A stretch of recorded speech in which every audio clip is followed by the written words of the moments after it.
continue making good on what we said we would do.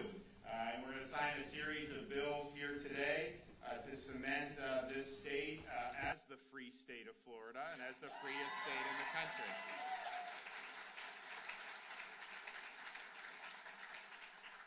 We got a number of great folks joining us here today. First and foremost, one of the folks who was right with me battling Dr. Fauci for many, many years, our Surgeon General, Joseph Ladapo.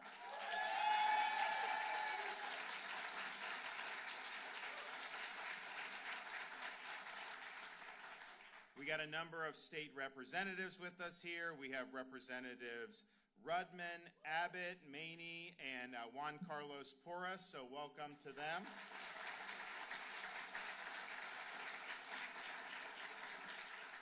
And then we also have Senator Jay Trumbull with us here today, so thank you. You don't have Destin, do you? Oh, you do have it. Oh, wow, you got a really good district. Congrats. And then we're also going to hear from some folks. So we have Angela Pearson, Ginger Parsons, and Sterling Marquez. So we're looking forward to hearing their stories. Yep. So we've been able to accomplish an awful lot in the state of Florida. And we've been able to sign a lot of legislation just in the last few weeks, making good on the promises that we've made over the past year. And it's important stuff. I mean, you have things like prohibiting the Chinese Communist Party from buying critical land in the state of Florida.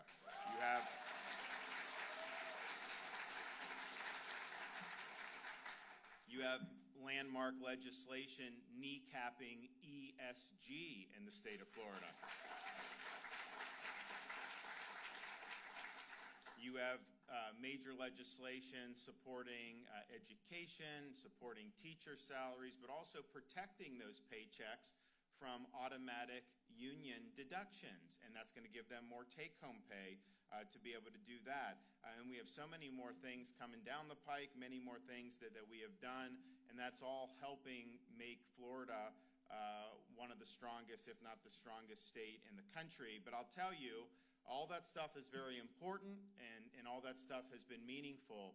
But I don't know that it would have been that any of it would have amounted to much had we not, when the world went crazy, when common sense suddenly became an uncommon virtue.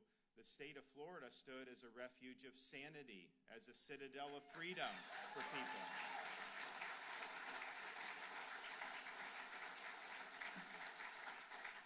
And I recognized that early on when I came. I think it was like a month or two into COVID, and you come to Northwest Florida and you see Texas plates, Louisiana plates, Mississippi, Georgia, Tennessee, all that because everyone descended to Florida, but particularly to Northwest Florida. And if you were here, you didn't necessarily know there was a pandemic going on.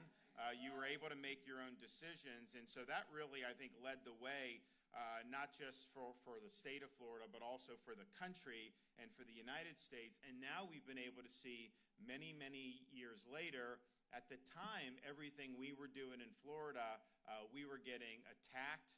We were getting attacked by bureaucrats like Fauci. We were being attacked by the political left. We were being attacked by corporate media. And we were even attacked by some Republicans. I mean, that's just kind of the way it goes.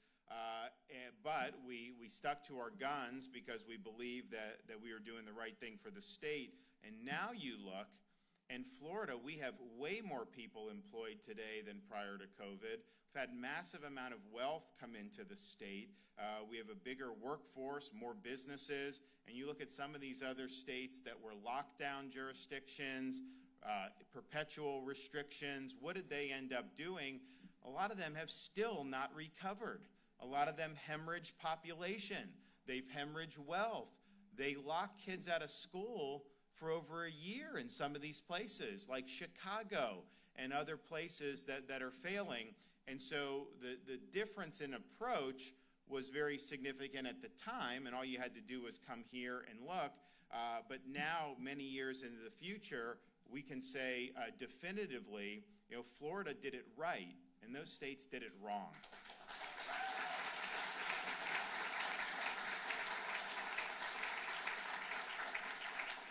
And I remember people would tell me they would travel from some of these other states and they would come to Florida and they almost felt like, they said it was like you're being in another country almost.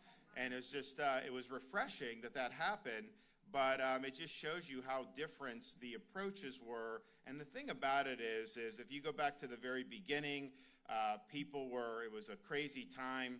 But you started to get data coming in, and you started to see, and the difference between what people like Fauci were saying and what was actually happening, was significant.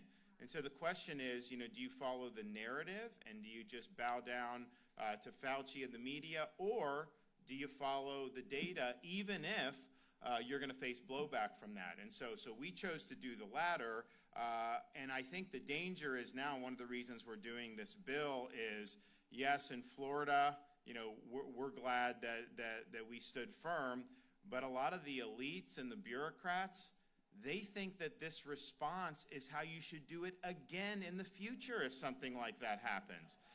They want to do, Biden wants to, and first of all, you can't do a treaty unless the Senate confirms it by 2/3, and they know they can't get that, but what he wants to do, he wants to take this WHO treaty and he wants to impose that on the American people. That is unacceptable. And first of all, what they're doing with WHO is they want to memorialize and cement lockdown policies as the way to respond to future pandemics. And they've not had any introspection. They've not looked to see and acknowledge the huge mistakes that their recommendations caused and the damage that it did to so many people around the country. I mean, they will acknowledge that kids being out of school was bad, but they won't acknowledge that it was their policies that led to this. So we want to make sure that stuff like that can't happen again. You also have the issue with these COVID shots. So they roll out these COVID shots in December of 2020. And basically they said the data shows, like, if you do this, you're not going to get COVID, no deaths, none of that. And so basically, if enough people took it, COVID would have just ended based on what they told us. And so a lot of people took it here in Florida and other places. And then what happened was you get into the summer of 2021 and you have massive outbreak of Delta variant. People were getting infected who had taken 2 shots of mRNA vaccination, and we responded to that clear evidence in Florida by saying, you know what, if this isn't working, we got to treat people. So we set up monoclonal antibody clinics throughout the state of Florida, and we helped thousands and thousands of people, tens of thousands of people for that.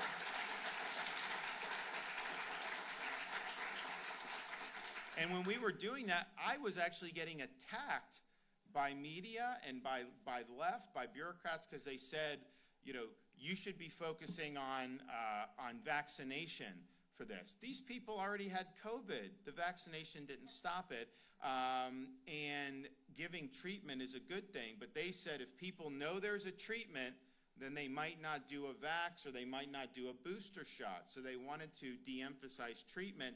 And we did actually tens of thousands of people in August and September of 2021, and a lot of people have told me even to this day that they would have ended up in the ICU had they not gotten the monoclonal. So it really helped a lot of people.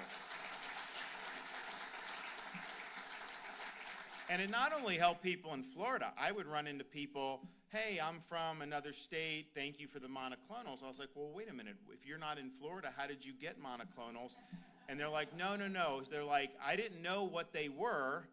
My doctor didn't tell me anything about these, but I saw one of your press conferences on the internet. And so when my husband or my mom or whatever got COVID, I asked the physicians, where are the monoclonals? And they kept asking. So we provided a lot of useful information for people so that they could fight for themselves and fight for their family members. Honestly, it's sad that would be the case. It's sad that someone in another state would only know about a treatment because the governor of Florida is talking about it. All the physicians should have been talking about this. I mean, this was not something that should have been quiet.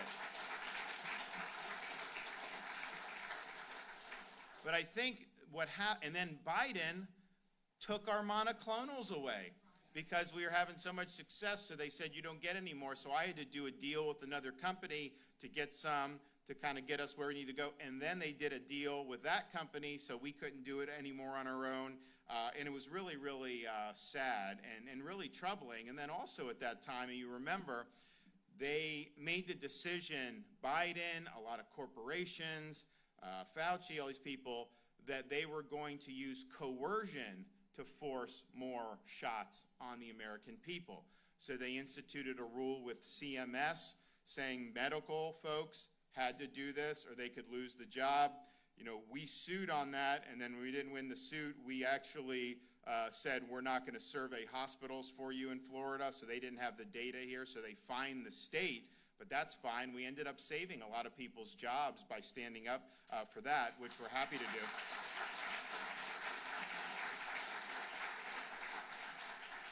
And then they did the OSHA mandate, which is basically non-medical private sector, where they were saying you had to take the shot, and we sued on that.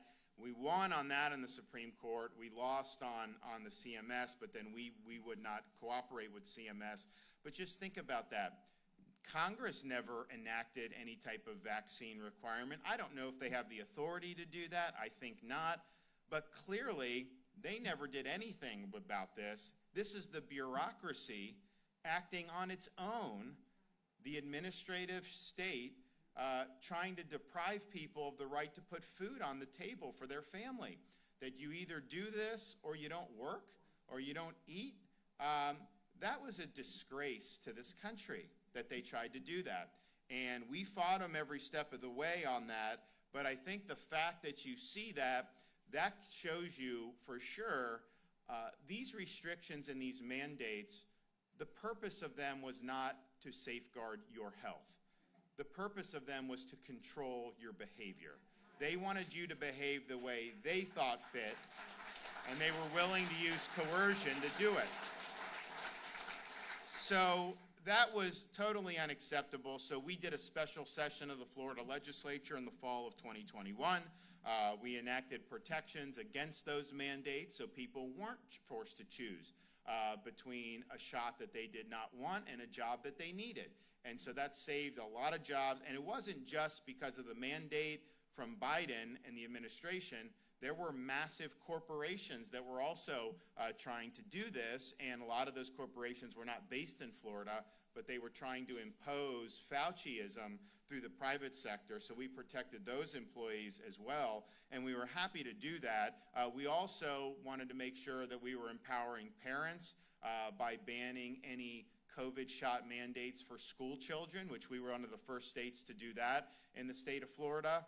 We also banned vaccine passports in the state of Florida so people could make their own decisions and participate in society without having to show medical papers to go have dinner somewhere. So that really contributed, I think, to this aura of freedom that Florida had. I mean, one of the reasons we did so well in tourism in 2021 is people knew if they came to Florida, they could do as they chose. They would not be ground down with mandates and these restrictions. And so that's a really, really good thing. And so we're proud to have played that role. But a lot of people were harmed by what the federal government did. A lot of people were harmed by what some of these state governments did. And it created, I think, a situation where we've been always looking, what more can we do? You also had the situation where the official narrative was not consistent with the data and the facts on the ground. That's why you have people like Latipo. He's telling the truth, and a lot of these people are attacking him, but they don't attack him with the data. They just attack him with kind of the catchphrases and the groupthink. Well, I think it's really important for the health of our people that physicians are able to speak the truth. They're willing to and able to buck consensus, quote unquote, and buck established medicine. Because what we saw with COVID is the medical establishment really lost its mind. They became very political. They were not listening to data. Even to this day, you will have pediatricians that are trying to jab 6-month-old babies with an mRNA shot. Now, there's no evidence this does anything beneficial for them, and there may be problems with doing that. I mean, what are you going to do? 6 months? You're going to give them an mRNA shot every 6 months or year for the rest of their lives? Give me a break. And yet that is being done. And so you've seen, I think, a lot of problems underneath the surface. And it's sad to say, because I think that the medical profession has lost a lot of respect. And it's not because most of them were bad. It was the people that were really visible and were really driving policy were clearly doing it with politics in mind and not just focusing on the data. So you've had states, even like California, which have enacted policies to say if a physician dissents from orthodoxy, if you dissent from, say, Fauci, then you could lose your medical license there, even if what you're saying is consistent with the data. You know, science isn't about following the crowd. Medicine's not about following the herd. It's about following the evidence and getting right answers. And so you may have the crowd taking a position. They may be people that have a lot of credentials, but if they're wrong, they're wrong. And there is a right answer when it comes to this stuff. So we want to make sure that people are protected in Florida. California doesn't want to do that. We want to do it. Last year, we worked with the legislature to enact protections for physicians. It fell apart at the 11th hour in the end of the legislative session, but with the help of the legislators here, we resolved that in 2023, we were not going to be denied that, and we were not going to take no for an answer. So that's another important thing that we've been able to do. So we've got a series of bills here today. First bill really goes back to the idea of prescribing freedom, and it does a lot of really, really important things. It makes all these protections permanent that we've done over the last 2 years, and so that's schools can't mandate COVID jabs, workplace can't mandate, the vax passports, none of that stuff. All that stuff must be made permanent. It also expands protections, not just for COVID shots, but any shot under emergency use authorization. If it's emergency use, how can they force you to take it, whether it's a business or whether it's a government? That is wrong, and that will not be allowed in the state of Florida.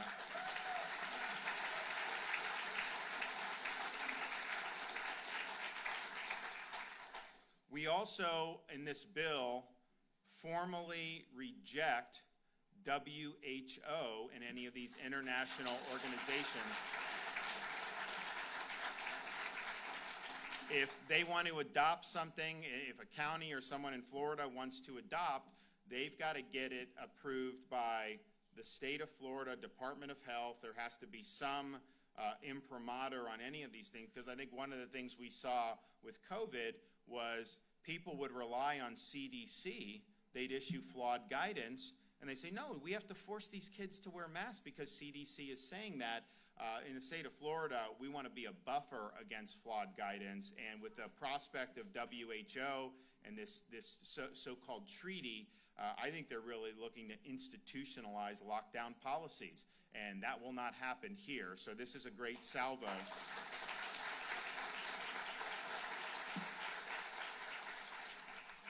The bill also prevents discrimination against patients based on their COVID vax status. And I don't know how much this happened in Florida, but it did happen around the country, where people were being denied organ transplants because they did not do the mRNA shot.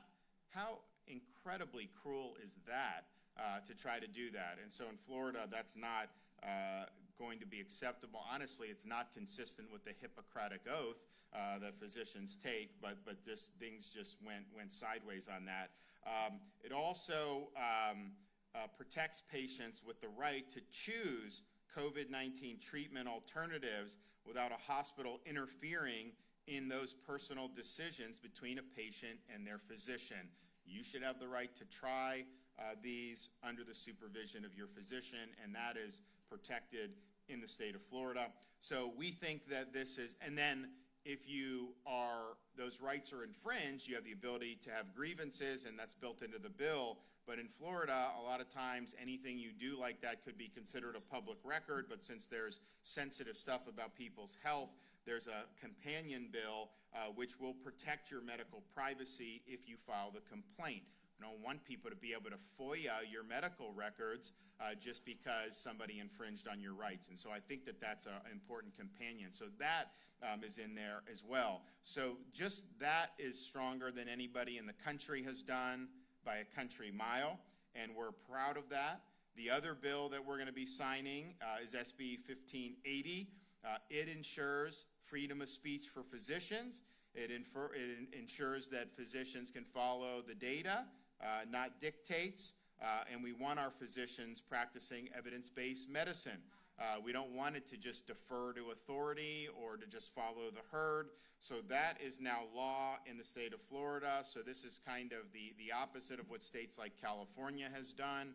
Where would you rather practice as a physician? A place where you can make your own judgments or not?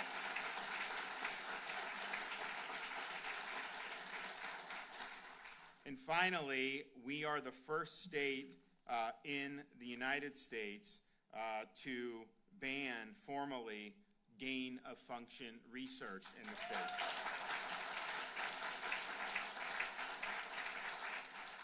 I mean, you remember this gain-of-function had been going on. In 2014, they stopped it. That was even under Obama. They stopped it because they realized, wait a minute, what are the benefits of this research, but then what are the risks? And the risks far outweigh the benefits. But then, inexplicably, it was brought back in 2017. HHS Office of Inspector General exposed the failure of NIH and EcoHealth Alliance to properly monitor funding and uncovered a multi-million-dollar grant to the Wuhan Institute of Virology. So millions of taxpayer dollars were given for this grant, and yet some of the records regarding COVID-19 in this regard have mysteriously gone missing. Imagine that. So what we know is there was gain-of-function research being conducted at Wuhan, and that very likely led to the emergence of COVID-19, and yet there really isn't effective regulations. I just think, you're doing gain-of-function in Wuhan with our tax dollars, and this happens, you should be held accountable. Where is the accountability for people like Fauci and these other folks when they said they never did any of this? And we know much of that was not true. So I'm glad that the legislature stepped up to make a difference there with this very, very questionable gain-of-function research. There's a lot of great things that we can be researching to be able to put people in that predicament if something, God forbid, were to happen. That is not what we want to do. So we'll be signing these bills momentarily. We're going to hear from some speakers, but all in all, we set out to Prescribe Freedom in Florida. We made an announcement we were going to be pursuing this a few months ago, and I think we actually accomplished more than what we even promised then, because we added the gain-of-function, we added some of the other protections. So all in all, I think you should be proud of the work that your elected representatives did, and I'm going to be happy to sign this package of bills into law momentarily. But before I do that, we want to hear from some of our speakers. And so the first speaker doesn't need any introduction because you've seen him fighting the good fight on behalf of not just evidence-based medicine, but on behalf of medical freedom. Dr. Joseph Ladapo.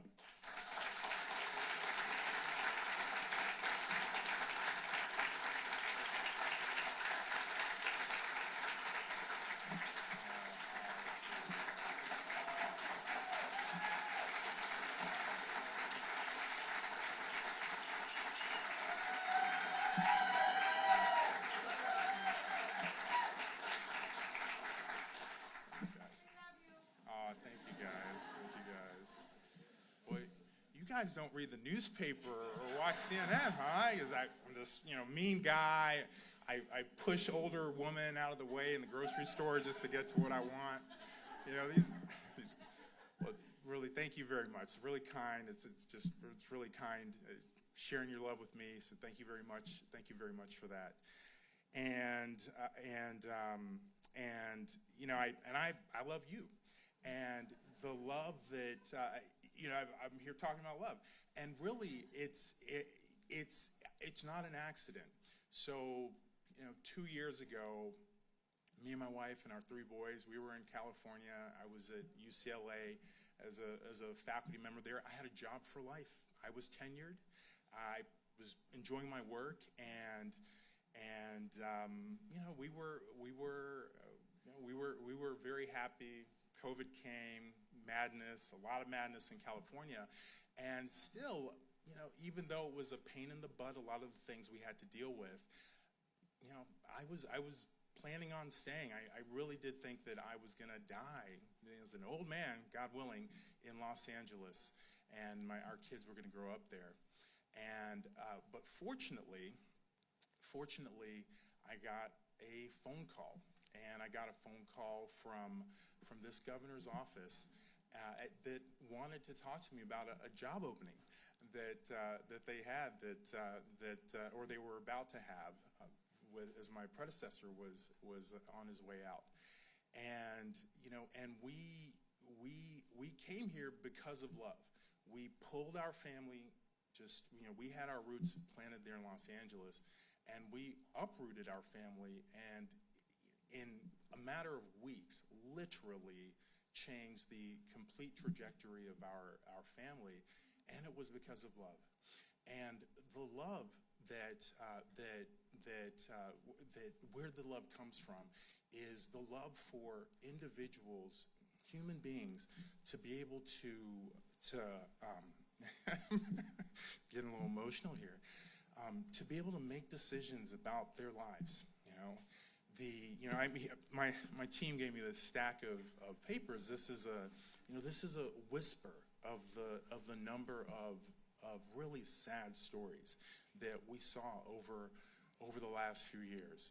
People who were just trying to live their lives and make the decisions that they wanted for their lives.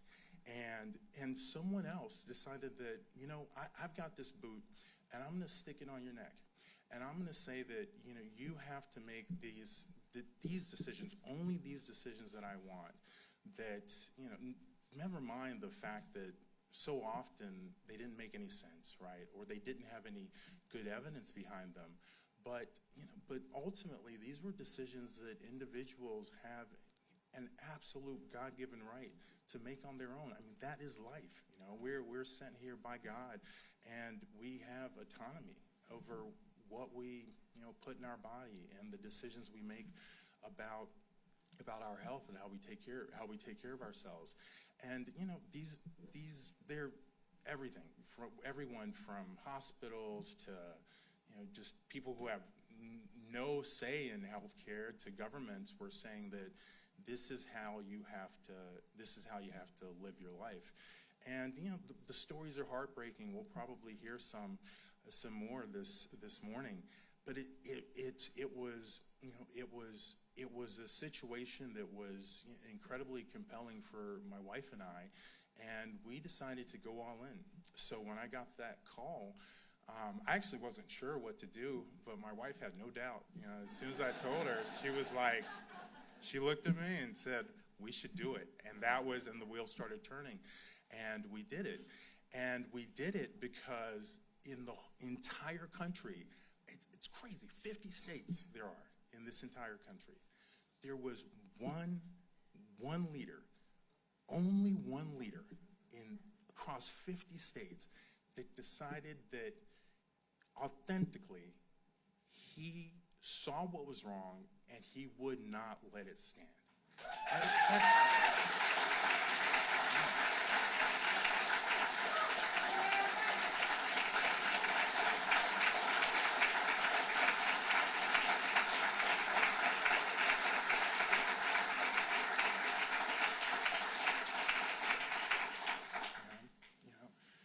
And the love for that courage and that position and that willingness to stand for what you know in your heart and soul is the right thing, unequivocally, period. No, oh, but it spreads by this, or no, but no, this might help, and you just have to do it, and it's just for a little while, and 7 shots later, right? Or 3 masks later. God knows what the hell they're. I gotta stop using it. I'm sorry. I know there's some kids out there. I'm sorry. But that Governor DeSantis, just authentically dug his heels in and said, here are human rights, here is liberty, here is your autonomy, your relationship to God, right? And I'm going to stand here and I'm going to protect that. And I don't care. And I don't care what they throw at me. I don't care what they say. I don't care what they spin. I don't care what they do. I am standing right here. And his willingness to do that, it certainly brought us, our family, over here. And it changed the world. One person at a time, it brought everyone to that side. So much so that, it's just the highlight reel is popcorn worthy, right? Show me a school that I closed. I didn't close one school. Show me a school that I closed. Show me a business I closed. Or we were really trying to get the kids back in school. We were trying. We were really working on that to get the. Yeah. So these individuals will go unnamed. But this is like right. These people, they were on the other side of that, right? And they had the media with them. They had, unfortunately, a lot of my colleagues, my medical colleagues with them. There was one voice, right? And they were proudly, strutting and chest out and all that with these, this is what we have to do. This is the right way to do it. And now all those people, they could not run faster and further away from these positions to sound. They sound like he did, except they're a little late and very, very wrong, right? Because it's a big old political, just dodge and escape. So that is the fight, that is the battle, and it's one that is it's really important to stay in connection with, because those people have not changed at all. There's nothing different about them, They wear a new mask. They've got some new sound bites to dodge the fallout and the responsibility, and God help us hold them to that. But they haven't changed at all. And what that means, right, is that all that stuff, right, it is prime ready for rollout. Again, the next time they get the whiff of an opportunity to do it. Make no mistake about it. That is who they are. They haven't changed. So that's one reason why this type of legislation is good. And also it buys us time to make the changes we need ourselves to ensure that we are not so vulnerable to these types of tactics, however they look when they show up. And and here at the Department of Health, we've tried to really do that, right? We've really promoted a message of people getting back to health, right? Physical activity, right? Sunshine, putting good food in your body. All those types of things do help make you more in touch with yourself, healthier, and more resistant to these types of shenanigans and these types of little tricks and tactics to get people to agree to stuff that is, that really ultimately is immoral and shouldn't even be happening. So now I'm just going to take a moment to my team asked me to talk about the gain of function piece a little bit more. And I'm really glad that our lawmakers have just put the kibosh on gain of function type research in Florida. And it's not so much because the research itself is it's not only because it's inherently risky. I mean, it's obviously 3 years later we see how almost certainly that was the source of what we're dealing with, and heaven has seen the carnage, but also because it actually highlights a fundamental issue which was reflected in the pandemic, which is that scientists, very, very smart individuals, but they sometimes and frankly often have very, very poor judgment. So here, the governor talked a little bit about EcoHealth and the pause that happened on this type of gain of function research in 2014. although that was the pause for research that was new, research that was ongoing still could have continued, and in fact it did. And the governor mentioned an Inspector General report. I mean, it's actually a very good report. It was published, I think, in January 2023, and it outlines the fact that this type of research was ongoing at the Wuhan Institute of Virology, funded, make no mistake, by our taxpayer dollars that were initially awarded to the EcoHealth Alliance. And when the Inspector General requested that EcoHealth obtain more details from this Wuhan Institute of Virology about specifics for the type of work that they were doing, crickets, right? There's no documentation, nothing came out. How predictable is that? I mean, anyone who has any sense would just obviously see that if you're going to be doing risky research, and there were policies in place even at this time in 2017 in the previous administration for, okay, if you're going to do this type of research, here are the conditions you need to meet.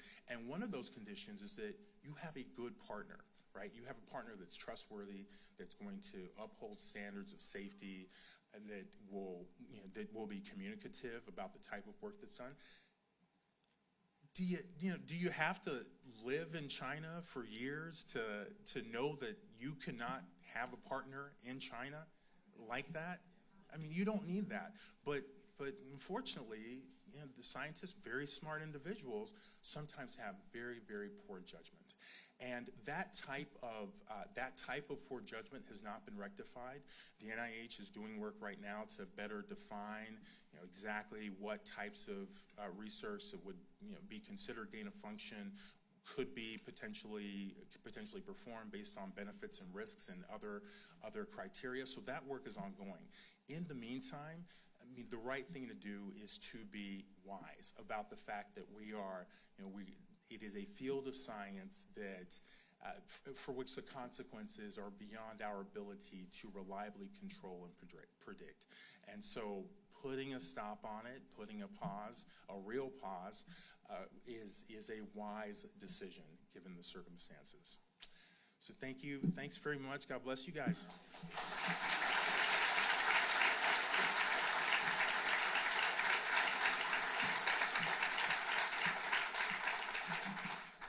Governor, I don't just have a great district. I think I have the best district in the fourth state.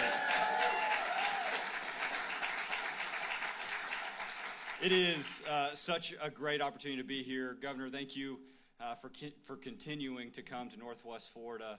What an awesome opportunity it is to stand on this stage, being that this is a church, and share the good news of what's going on in our state. Dr. Latipo, you said as groupthink was taking over that they had the boots, the boot was on people's throats, but thankfully we have a boot-wearing governor that allowed people to get back on their feet.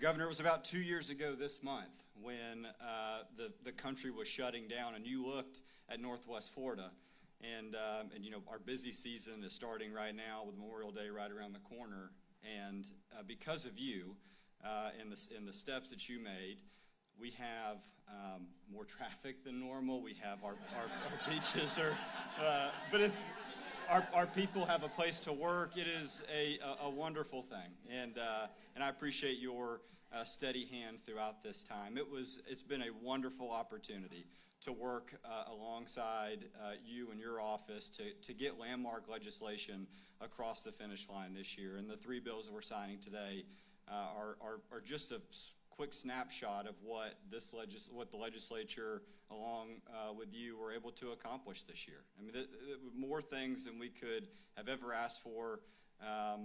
We did in a very short 60-day time period, and I'm incredibly thankful for that. Governor Sheriff Aiden's here, and there's a bill that you signed this week that deals with fentanyl that Representative Abbott ran, and not only that issue, but also what you have done to take a lead as it relates to the illegal immigration issue in our state. We are seeing, all we have to do is turn the news on, and it is tens of thousands of people that are crossing our borders every single day, bringing things like fentanyl across the border. we've said it for a long time, but as Florida goes, the country will follow. And it doesn't matter if we're talking about, medical conscience, medical freedom, or if we're talking about, doing our best to secure our borders, or we're talking about giving people the opportunity to be free, to make decisions. I am incredibly thankful to live in this state with you at the helm, and it's a tremendous blessing. I know that we're going to have Dr. Rubman come and talk a little bit more about the bill that he and I had the chance to work on, but it's a very simple thing. The bill says that if I'm a physician and I have a conscience-based objection, I have a moral objection to something, I should be able to say no. That is the freedom to be able to make those decisions as a healthcare professional. And unfortunately, you are seeing across this country where that is not the case. If I say no, there's repercussions. There are no repercussions in the free state of Florida if you have a conscience-based objection. And for that, I'm there.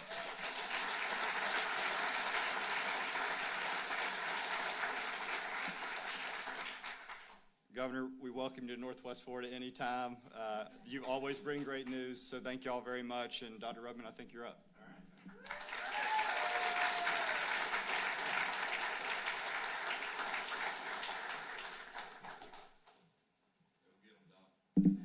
Thank you, sir. Governor, I want to echo what Senator Trumbull said. We are so grateful that you come to the Florida Panhandle to hold this event, and let me assure you, you are always welcome in Victory Alley. I also want to thank some of my constituents who were able to take the drive over this morning from Santa Rosa County. Thank you very much for being here. If you don't mind, I'd like to take a moment just to take this all in, because this is very personal for me. For those of you that don't know the backstory, so I am a freshman legislator, but I'm also a family doctor, and I practice 2 towns over in the community of Navarre.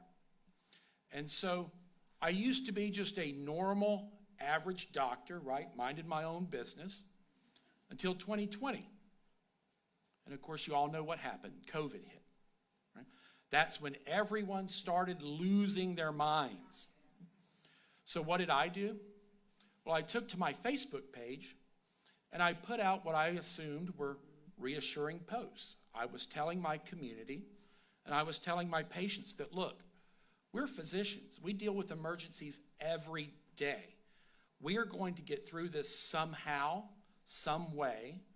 We are not all going to die tomorrow, contrary to what Tony Fauci was saying. And you know what? My community embraced me.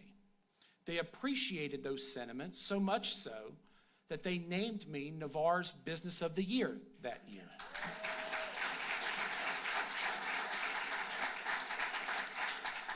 And so while I greatly appreciate that honor, you can imagine there's parts of this country where those reassuring Facebook posts did not go down so well.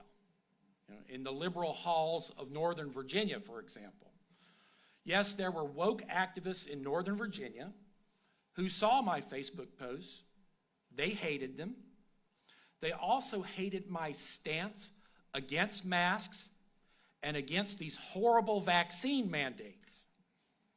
So these woke activists who don't even live in the state, they took all that information and they reported me to the American Board of Family Medicine. So think about that for a minute, right? People who don't even reside in this state, people who had no intention of moving to Florida, people who had no intention, much less of becoming a patient of mine, tried to get me in trouble. So the American Board of Family Medicine, they mailed me a letter of investigation where they were threatening to revoke my board certification. Now again, let's be clear. This was not anything run by the state of Florida. In fact, Surgeon General Latipo, he had no problem with me. My 25-year record was spotless, and this was not something that Florida was doing. My community loved me. My patients loved me. Think about that. These are outside woke activists in places like California and Virginia who see something they don't like, They report me to my national agency, my board certification agency, in the hopes of humiliating me, just denigrating me, persecuting me. But let's be honest, ultimately, they wanted to cancel me. Well, guess what? Thanks to the greatest governor in the nation,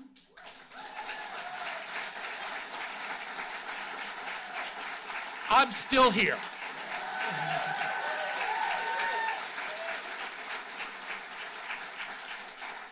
Well, and thanks to this bill, the persecution of Florida doctors stops today.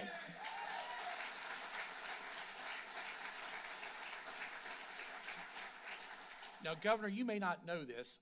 My hometown of Navarre, we used to have a slogan. We used to call ourselves Florida's best kept secret. Well, with one stroke of your pen today, they're going to have to retire that slogan. Because starting today, the town of Navarre, and in fact the entire Florida Panhandle, is going to be known forevermore as the place where the roots of liberty run deep.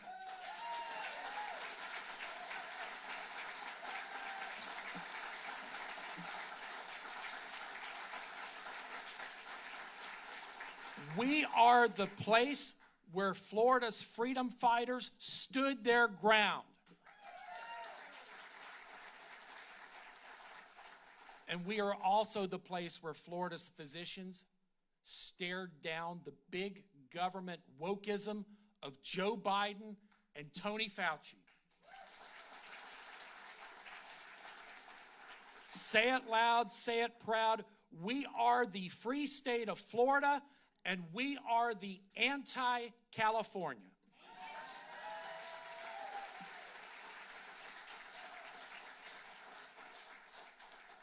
Governor, I'm sorry. I only know to do campaign speeches. I'm a freshman. But thank you again, Governor DeSantis, for what you've done to preserve freedom in this state. It is simply amazing. I do not say this lightly. Your blueprint for freedom saved Florida.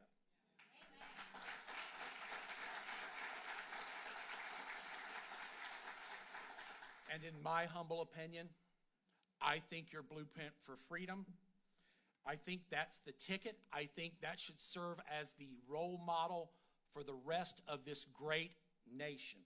Thank you so much.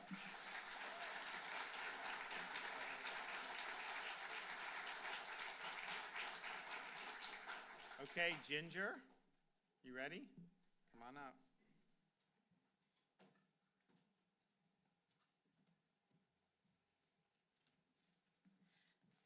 Well, that was a very hard act to follow. I'm going to have to tell you that.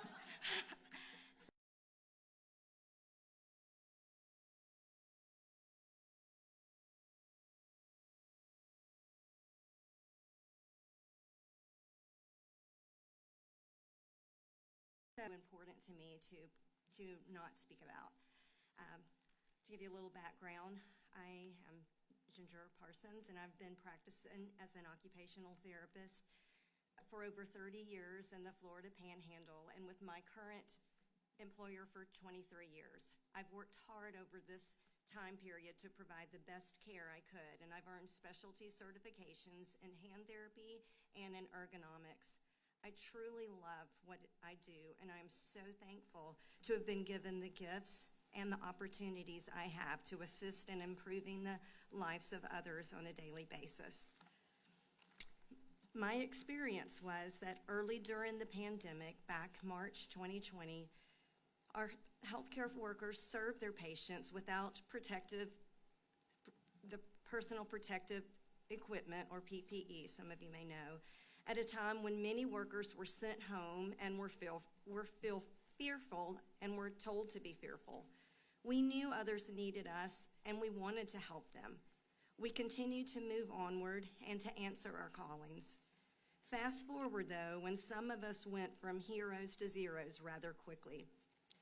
In 2021, when the injections were released, I was brought to the brink of having to choose between the profession I love and being able to provide for our large family, or to take an experimental injection with potential serious medical complications and no culpability for the manufacturers or promoters of it.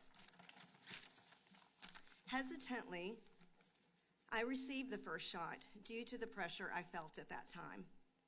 After having significant side effects, consulting with my physician who advised me against it regarding those side effects and my medical history, and researching the injections more myself, which was not an easy thing to do, by the way, to get the true facts, I decided my husband and children would be better off with an unemployed wife and mother than one with one who had a vaccine injury or death. By this time, I had recovered from COVID and had acquired natural immunity. I knew the second injection was unnecessary, and yet it was still required, and it just didn't make any sense. I felt discrimination in my workplace as the deadline loomed for termination if I did not comply. At a time when I felt confused and overwhelmed, mandatory meetings regarding my status and future plans were intimidating and really seemed to be an invasion of my privacy. Policies requiring us to wear different masks were created, and those who complied were identified with stickers on their badges. Some coworkers and patients questioned my status, and others freely voiced their disdain against the unvaccinated. My many years of loyal service, excellent employee reviews, or awards didn't matter. All that mattered at that point was my vaccination status, and I was, like many others, seen as the cause of the dilemma, which we know was not true. So why am I here? Well, I'm not here for the limelight. I'm not here to criticize my employer, as I truly am thankful for my work and that my religious exemption was eventually accepted. This really did become a spiritual battle for me because I know freedom is a gift from our Creator, and that includes medical freedom. Throughout this experience, I asked for His peace and His strength, and to continue to be a loving person in the best way that I could, and believing that this would ultimately be used for good. Through His grace, I'm still here today. I'm speaking to you, and I am still employed. I'm here because I never want this to happen again. People tend to forget and move on because another news cycle comes up. But I don't want that to happen. I don't want to see a new variant develop and a new miracle cure be forced upon us and see neighbor turned against neighbor ever again. I'm here because I never want my children or any future generation to have to decide between risky health decisions or their jobs. I'm here because I want to have peace of mind in knowing I stood up bravely and spoke out against injustice to humanity and spoke up for freedom. So thank you so much again for allowing me the opportunity to speak. And I want to thank you, Governor DeSantis, so much for all that you have done for us. You took time to meet with us. I don't know if you remember, it was in that group back in November of 2021. And no one had answers, as it was already stated, but you listened and you were willing to come up with solutions. And words can't express how much that all meant to us. God bless you and your family.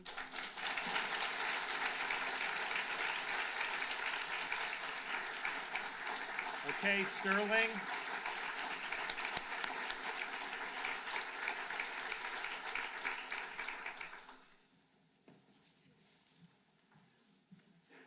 Well, good morning, everyone. Good morning. First of all, Governor DeSantis, thank you so much for having me here today to share my story. It is an absolute honor and a privilege to be standing before you today. I was working in human resources at a major healthcare company when the pandemic hit. In early 2021, before the Biden mandate, my company encouraged employees to vaccinate, social distance, and wear masks. What began as a choice for me quickly turned into a condition of employment. Working in human resources, I saw day in and day out the letters that were being sent to employees. You either get vaccinated or you lose your job. Sure, you could try to file for a religious exemption, but most proved to be unacceptable. As dates passed, I saw employees terminated because they didn't want to be vaccinated. The pressure was insurmountable. As a young female, I didn't want to be vaccinated, nor did I want my former employer, forcing me to make this extremely personal decision. How do I know that this vaccine wouldn't have an effect on me, or even my ability to have children in the future?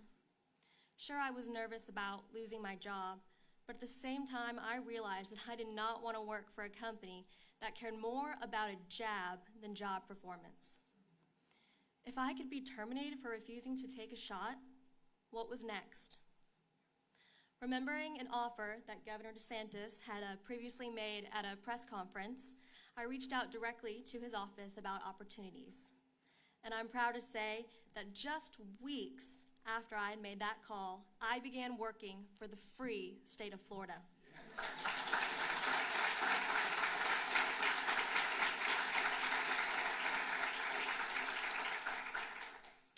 Words cannot express how grateful I am for the governor's work to make sure that no employee or no person has to go through what I went through and what many others have gone through as well. And with the signing of the COVID-19 protections, I am proud to say that my former employees at that healthcare company won't have to face that either. Thank you, Governor DeSantis, for standing up and fighting for the free state of Florida.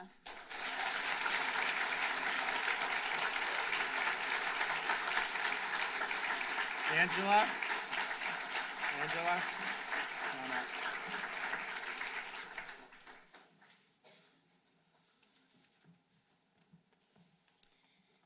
Thank you, Governor, for having me here today. My name is Angela Pearson. I am a wife, mother, and a nurse practitioner. My family moved to Florida from Illinois in 2021. And one of the major factors for our decision to move here was, of course, freedom. Freedom to make decisions regarding our own health care, freedom to teach or not to teach our children about certain issues, and freedom to live our lives the way we see fit without restriction. If we had stayed in Illinois, it is my opinion that my children would not be as well off as they are here. When we moved, our boys were 2 and 6. There, they were subjected to wearing masks for 8 hours a day, were forced to be apart from their friends, and if we would have stayed, they likely would have faced delays in language and social development. All children's activities were stopped, indoor and outdoor playgrounds were closed, and their classroom walls were completely bare. No decorations were allowed. I remember one day receiving a call from my son's principal because at recess, my son was playing tag and roughhousing with his friends, and contact between children was absolutely not permitted due to COVID. Here, my boys are absolutely thriving. They both play sports, they're active in the community, and are building strong friendships both at school and in our neighborhood. I feel comfortable sending my children to school knowing that they are receiving a quality education, they will not be indoctrinated, and that ultimately we are in control of what they are learning.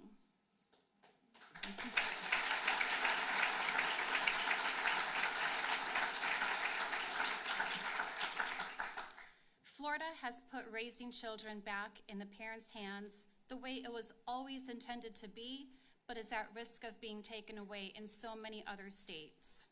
We never once regretted or second-guessed our decision to move here. Our health, family, careers, and children's education is so much better because of it. Thank you. Stay up here, I'm gonna sign it. All right, we're gonna make it official right now.